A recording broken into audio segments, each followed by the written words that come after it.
সবাইকে স্বাগত জানাচ্ছি অষ্টম শ্রেণীর বৃত্ত ক্লাসে। তো বৃত্ত অধ্যায়ের আমরা বেশ কিছু ক্লাস নিয়েছি এবং এরই ধারাবাহিকতায় আজকে আমাদের টার্গেট হচ্ছে এই অনুসরণী 10.3 যে অধ্যায়টা আছে, এই অধ্যায়ের যে অনুসরণীর প্রশ্নগুলো আছে সেই সকল প্রশ্নের সমাধান করা। দেখবা আমরা প্রথমে 5 নম্বর অঙ্কটা তুলে নিছি, ভাইয়া 5 নাম্বার, তারপরে হচ্ছে 5 নাম্বার, 6 নাম্বার, 7 নাম্বার, এরকম ধারাবাহিকতায় পরপর অঙ্কগুলো করবো আমরা সবগুলো। তো দেখবা 5 নাম্বার যে অঙ্কটা আছে অঙ্কের ভিতর কি বলছে, আমরা প্রথমে প্রশ্নটা পড়বো, তারপরে হচ্ছে আমরা এই ম্যাথটা সলভ করবো। এখানে দেখো প্রশ্নের ভিতর বলা আছে এরকম, একটি বৃত্তাকার শীটের পরিধি 154 সেন্টিমিটার। বৃত্তাকার শীট বলতে বুঝতেছো একটা বৃত্ত আছে, এই বৃত্তাকার শীট বলতে বোঝানো হচ্ছে যে কোনো কাগজের তৈরি একটা বৃত্তাকার কোনো কিছু, অথবা লোহার তৈরি বৃত্তাকার যে কোনো কিছু। তো বৃত্তাকার কোনো গোল কোনো চিত্র হইলে পারে সেটার নাম হচ্ছে বৃত্তাকার শীট। তো দেখো বলছে হচ্ছে একটা বৃত্তাকার শীটের পরিধি 154 সেন্টিমিটার। পরিধি মানে হচ্ছে একটা বৃত্তাকার শীট আছে, দেখো আমরা এটা বোঝাচ্ছি একটু 5 নম্বর অঙ্কটা করার আগে আমরা চিত্রটা আঁকাচ্ছি একটু। শোনো, বলছে একটা বৃত্তাকার শীট, এর অর্থ হচ্ছে তোমাদের একটা বৃত্ত আঁকাতে হবে। ধরে নাও এটা একটা বৃত্তাকার শীট, এই বৃত্তাকার শীটের পরিধি দেওয়া আছে হচ্ছে 154। এর মানে হচ্ছে এই শীটের তুমি যদি এইখান থেকে ঘুরে ঘুরে আবার এইখানে আসো, তাহলে এই বৃত্তাকার শীটের চারপাশে যে পথ আছে সেই পথটাই হচ্ছে বৃত্তের পরিধি। এই বৃত্তের পরিধি, বৃত্তাকার যে শীট আছে এর পরিধিও আছে দেওয়া আছে হচ্ছে 154 সেন্টিমিটার। তাহলে দেখো আমরা বুঝলাম হচ্ছে এই লাইনের অর্থ হচ্ছে এইটা। আচ্ছা তারপর দেখো তো বলছে এর ব্যাসার্ধ কত, মানে এই বৃত্তাকার শীট আছে না, এই বৃত্তাকার শীটের ব্যাসার্ধ কত। ব্যাসার্ধ মানে হচ্ছে কেন্দ্র থেকে পরিধি পর্যন্ত দাগ এইটুকুন বের করতে হবে। ব্যাসার্ধ মানে আর, তাহলে আমাদের টার্গেট হচ্ছে আর এর মান বের করা প্রথমে। তারপরে বলছে শীটের ক্ষেত্রফল কত। ভাই ক্ষেত্রফল তো প্রথমে আর বের করলে তারপরে ক্ষেত্রফলের সূত্র অ্যাপ্লাই করে তুমি ক্ষেত্রফলটা বের করতে পারবা। তো দেখো আমরা অঙ্কটা করতেছি, যখন প্রথমে আমাদের যেগুলো দেওয়া আছে সেগুলো লিখে নিচ্ছি। দেখো আমাদের যেগুলো দেওয়া আছে আমরা অলরেডি রেখে নিচ্ছি, সেটা সেই অনুযায়ী একটা চিত্র অঙ্কন করে নিচ্ছি। আমাদের একটা বৃত্তাকার শীট ছিল, যে বৃত্তাকার শীটের পরিধি ছিল 154 সেন্টিমিটার। আমাদের প্রশ্ন হচ্ছে এই বৃত্তাকার শীটের ব্যাসার্ধ কত এবং ক্ষেত্রফল কত। তো দেখো আমাদের যেগুলো দেওয়া আছে আমরা প্রথমে সুন্দর করে লিখে নিচ্ছি। দেওয়া আছে পরিধি, এই বৃত্তাকার শীটের পরিধি দেওয়া আছে কত, দেখো তো পরিধি দেওয়া আছে হচ্ছে 154 সেন্টিমিটার। আচ্ছা বৃত্তাকার শীটের পরিধি দেওয়া আছে না, পরিধির পরিবর্তে বৃত্তর পরিধি সূত্র অ্যাপ্লাই করা যায় না, তাহলে বৃত্তের পরিধি সূত্র অ্যাপ্লাই করি আমরা। তো দেখো তো পরিধির পরিবর্তে পরিধির সূত্র হচ্ছে 2πr, এটা হচ্ছে 154, তাই না? এই দেখো ভাইয়া পরিধির জায়গায় কিন্তু পরিধির সূত্র অ্যাপ্লাই করছি, বৃত্তের পরিধির সূত্র হচ্ছে 2πr। আচ্ছা এরপরে দেখো তো তুমি একটা কাজ করবা, বৃত্তের ব্যাসার্ধ চাইছে, বৃত্তের ব্যাসার্ধ মানে আর এর মান চাইছে, যেহেতু আর এর মান চাইছে সেহেতু আর বাদে যা কিছু আছে সব হিসাব পাঠিয়ে দাও। এইখানে দেখো তো 154 আছে না, আমরা 154 রেখে দিচ্ছি। এই 2π ছিল গুণ, ওই পাশে পাঠাইলে হবে না হচ্ছে ভাগ 2π। ওকে, তো দেখো 154 জায়গায় 154 রেখেছি, 2 এর জায়গা 2π এর মান কত, পাই এর মানটা হচ্ছে 3.1416। এইখানে জাস্ট মান বসা দিচ্ছি 3.1416। ভাইয়া বলো তো এই গুণ চিহ্নটা কোথা থেকে আসলো? দেখো 2 আর পাই যেটা আছে এই দুইটার মাঝখানে কোনো চিহ্ন নাই, যদি মাঝখানে কোনো চিহ্ন না থাকে সেখানে গুণ চিহ্ন থাকে, যার কারণে আমরা নিচে গুণ চিহ্ন দিছি। ওকে ভাইয়া একটা জিনিস খেয়াল করো তো, এখন আমাদের বের করতে হবে হচ্ছে আর এর মান, ব্যাসার্ধ কত, ব্যাসার্ধ মানে আর এর মান বের করতে হবে। তো আর এর মান যেহেতু বের করতে হবে, তুমি কি করছো, উপরে যেটা আছে ভালো, নিচে যেটা আছে ভালো, এই দুটোকে গুণ করে উপরেরটার সাথে ভাগ করে দাও, তাহলে উত্তর চলে আসবে। তো দেখো আমরা ক্যালকুলেটর ব্যবহার করে গুণ করতেছি। আমাদের এখানে ছিল হচ্ছে 154, এটার সাথে আচ্ছা ভাগ করতে হবে হচ্ছে প্রথমে 2 দিয়ে, তারপরে যে উত্তরটা হবে সেটাকেও ভাগ করতে হবে হচ্ছে 3.1416 দিয়ে, যেটা কিনা পায়ের মান। ভাগ করলে আসছে হচ্ছে 24.509। বুঝছো, দশমিকের পর অনেকগুলো ঘর আছে, তুমি 3টা ঘর নিবা মিনিমাম। তো দেখো আমরা যেটা পেলাম এটা হচ্ছে ব্যাসার্ধ এত। দেখো তো পরিধিতে সেন্টিমিটার ছিল, তাহলে ব্যাসার্ধ তো সেন্টিমিটার কথা উল্লেখ করতে হবে। যদি পরিধিতে মিটার থাকতো আমরা এই ব্যাসার্ধকে মিটার দিয়ে প্রকাশ করতাম। ওকে, আমরা দেখো এই পর্যন্ত পেয়েছি। কিন্তু ভাই আমাদের তো শুধুমাত্র এরকম বলে নাই, আমাদের বলছে হচ্ছে বৃত্তের ব্যাসার্ধ কত এবং ক্ষেত্রফল কত। তো লিখে নিচ্ছি, আবার ক্ষেত্রফলের জায়গায় আমরা ক্ষেত্রফলের সূত্র অ্যাপ্লাই করতেছি, লিখলাম আবার ক্ষেত্রফল। এখন এই বৃত্তের ক্ষেত্রফল বের করার সূত্র কি সবাই জানো? বৃত্তের ক্ষেত্রফল বের করার সূত্র হচ্ছে পাই আর স্কয়ার। পাই এর মান তো জানো সবাই 3.1416, এটি একটু মনে রাখতে হবে। আর আর এর যে মানটা, আর মানে বৃত্তের ব্যাসার্ধ, দেখো তো এই 5 নম্বর অঙ্ক যখন শুরু করছি আমরা আর এর মান পেয়ে গেছি না, ব্যাসার্ধটা, জাস্ট এখান থেকে ব্যাসার্ধ আর এর জায়গায় আর এর মানটা বসাবা। আর এর মানটা হচ্ছে 24.509। ওকে, আর আর এর উপর স্কয়ার আছে, দ্যাটস ওয়াই এই 24.59 এর উপর স্কয়ার হবে। তো তুমি এখন কি করবা, 24.59 কি স্কয়ার করবা, তার সাথে এই 3.1416 গুণ করবা। দেখো আমরা 24 দশমিক এটাকে উঠাইলাম, উঠায় স্কোয়ার করলাম, এর সাথে গুণ করতেছি হচ্ছে 3.1416।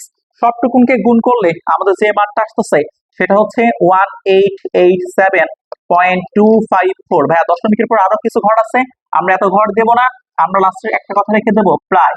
আর দেখো তো এই যে আর একটা কথা, এই যে বৃত্তের ক্ষেত্রফল না, এটা ক্ষেত্রফল, কিন্তু ক্ষেত্রফল যখন বলবা তখন কিন্তু বড় কথাটা লিখতেই হবে। আর দেখো তো এটা এই ব্যাসার্ধ কি সেন্টিমিটার ছিল না মিটারে ছিল? সেন্টিমিটার ছিল, যার কারণে আমরা লাগবো হচ্ছে এত বর্গ সেন্টিমিটার। এটা আমাদের এই অঙ্কের উত্তর। আচ্ছা, তো এখন আচ্ছা দেখো এইখানে যে অঙ্কটা আছে ভাইয়া, এই অঙ্কটার এই তোমাদের যে গাইডে বইতে যে উত্তরমালা আছে ভাইয়া, সেই উত্তরমালার সাথে অঙ্কটা মেলার কথা না, কারণ তোমাদের বইয়ের উত্তরমালা করার সময় ওরা এই ওয়ানটা লেখে নাই, ওয়ানটা টাইপে ভুল করছে, ওরা লিখছে হচ্ছে 887.সামথিং বা 886.সামথিং। তো এটা ভাইয়া তুমি একটু ক্যালকুলেটারে যদি ক্যালকুলেশন করো দেখবা যে 1887.সামথিং হবে। তো আমরা যেটা বলছি এটাই উত্তরটা ঠিক আছে। তবে দেখবা একটা কথা মনে রাখবা, যে দশমিকের পরে দুই এক ঘর যদি না মেলে তাহলে কোনো সমস্যা নাই, এই কারণ এই দশমিকের পরে গাইডের সাথে বা বইয়ের সাথে আমাদের দুই একটা ঘর মিলবে না, কারণ হচ্ছে ভাইয়া কিছু কিছু বইতে বা গাইডে ওই পায়ের মান বসেছে 3.14। ওকে, আবার তোমাদের ক্যালকুলেটরে আছে হচ্ছে পায়ের মান 3.1416। তুমি যখন ক্লাস 9-10 উঠবা তখনও দেখবা পায়ের মান 3.1416। 3.1416 যদি কেউ করে তাহলে দশমিকের পরে একটু চেঞ্জ হবে, বুঝছো? দশমিকের পরে যদি দুই একটা ঘর চেঞ্জ হয়, যেমন আমার এখানে আছে 154, সরি 254, এটা 100 সামথিং হতে পারে ভাইয়া, দশমিকের পরে দুই এক ঘর না মিললে পরে অঙ্ক ভুল হয় না। ওকে, আচ্ছা আচ্ছা হ্যাঁ, এখন দেখো আমরা এখানকার 6 নাম্বার অঙ্কটা সলভ করব। অঙ্কটা সলভ করার আগে আমরা অঙ্কের ভিতরে যে প্রশ্নটা আছে সেই প্রশ্নটা নিয়ে একটু আলোচনা করি বিস্তারিত। দেখবা একজন মালিক 21 মিটার ব্যাসার্ধের বৃত্তাকার বাগানের চারদিকে দুইবার ঘুরিয়ে বেড়া দিতে চায়। মানে বিষয়টা হচ্ছে একজন মালিক আছে, তার একটা বৃত্তাকার বাগান আছে, এটা আমরা বাগানটাকে নিয়েছি বৃত্তাকার গোল একটা বাগান। তো বলছে এই বৃত্তাকার বাগানের চারিদিকে, চারিদিকে মানে চারপাশ দিয়ে দুইবার দুইবার ঘুরিয়ে দড়ির বেড়া দিতে, মানে তুমি এটা দড়ি দিয়ে বেড়া দেবে এবং দুইবার করে, কয়বার করে? দুইবার করে দুইবার বেড়া দিতে চায়। প্রতি মিটার দড়ির মূল্য 18 টাকা হলে, মানে প্রতি মিটার মানে 1 মিটার, ছোট ছোট এক খন্ড দড়ির মূল্য বা 1 মিটার দড়ির মূল্য হচ্ছে ভাই 18 টাকা। তো প্রতি মিটার দড়ির মূল্য 18 টাকা হলে তো তাকে কত টাকার দড়ি কিনতে হবে? এখন দড়ি কি পরিমাণ লাগতেছে সেটা বের করতে হবে। অঙ্কটা কেমনে করবো ভাই? অঙ্কটা করা একদম ইজি। তোমার প্রথম টার্গেট হচ্ছে তুমি আগে দেখো তো তোমার বেড়াটা কোথায় দিবা। তুমি কি বেড়া কি বাগানের ভিতরে দিবা নাকি বাগানের চারপাশে দিবা?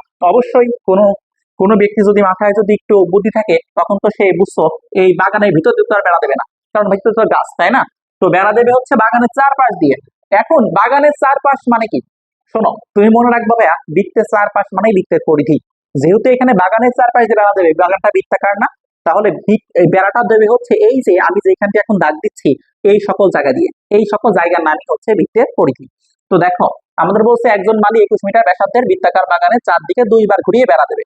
এর মানে হচ্ছে দেখো এই যে বাগানটা আছে না, এই বাগানের ব্যাসার্ধটা দেশে হচ্ছে দেখো 21 মিটার, তাহলে এই বাগানের ব্যাসার্ধ আছে 21 মিটার এবং বেড়া দিতে হবে চারপাশ দিয়ে। আর চারপাশ মানেই কিন্তু পরিধি, চারপাশ মানেই পরিধি। তাহলে বেড়াটা দিতে হবে কত জায়গা দিয়ে? পরিধি কত জায়গা কতটুকু? তুমি যদি কোনোভাবে এই বাগানের পরিধিটা বের করতে পারো, এই বাগানের পরিধি বের করতে পারলে পারে তুমি বুঝতে পারবা তোমার বেড়া কতটুকু দিতে হবে। কিন্তু পরিধি দেখো, তাহলে আমরা প্রথম টার্গেট হচ্ছে এই বাগানের পরিধিটা বের করা। তো বাগানের পরিধি বের করার জন্য আমাদের যেগুলো দেওয়া আছে লিখে নিচ্ছে আগে। তো দেখো তো কি কি দেওয়া আছে। দেওয়া আছে বৃত্তাকার বাগানের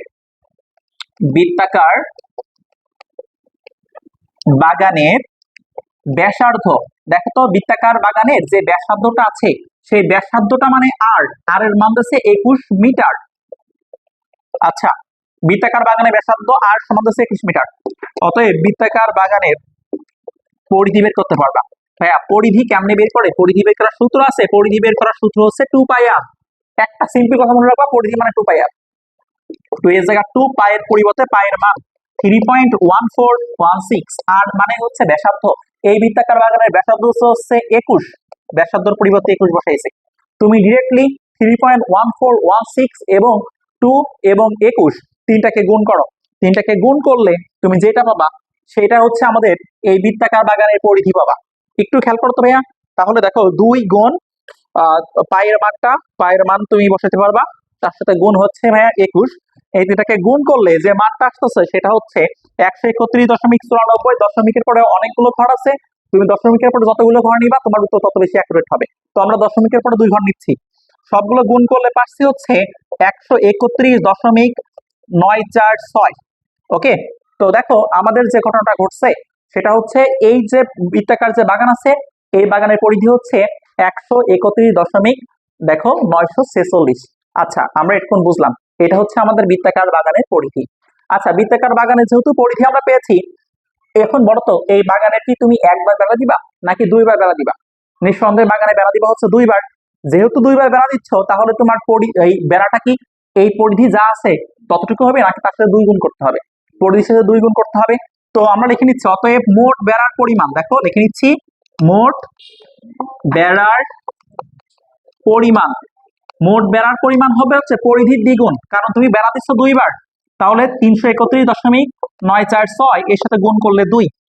তো দেখো আমরা এটাকে গুণ করছি 2 দিয়ে, 2 দ্বারা গুণ করলে পারে আসছে মানটা হচ্ছে 263.893 এত মিটার।